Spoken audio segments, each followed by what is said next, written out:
Now, this development comes on the day that the mid-year budget review came out.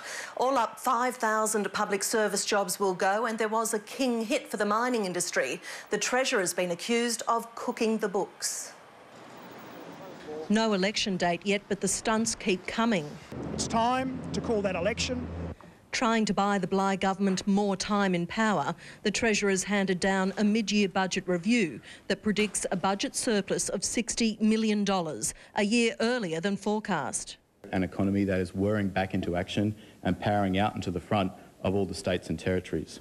Coal royalties, transfer duty and the GST are all down. Payroll revenue is up. The opposition's highlighting other figures. Growth is revised downward by nearly 20%.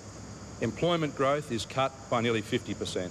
A pre-election public service clean-out continues, with another 1,500 voluntary redundancies, taking the total to 5,000.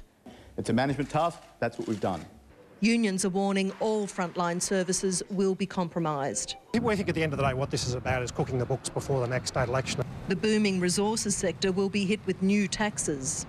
The pre-poll pressure is building, with the Treasurer lashing out at the Resources Council. I expect that the resources sector won't like this approach, but the truth of it is that the Queensland Resources Council has in fact decided to back the LNP. That sort of comment is a cheap shot, and it's unbecoming of the Deputy Premier. All up about $140 million worth of extra taxes and charges for the sector. The change is reaping $737 million in savings, and the Wacol Police Academy, first promised 5 years ago, will again be deferred. Kathy Border, 10 News. Now, the Acting Police Commissioner has emailed staff on that Wacol decision, describing it as very disappointing. We could have a case of history repeating itself. In 2009, when the budget review was released, it was just days then when the Premier called the election. She tells us it won't be next week, but it could be very soon. But the election is dominating and overshadowing everything at the moment.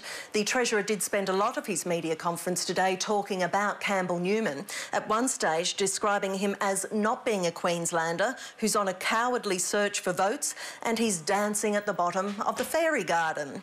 We did also find out today that the cost of last year's natural disasters has gone up to $7 billion.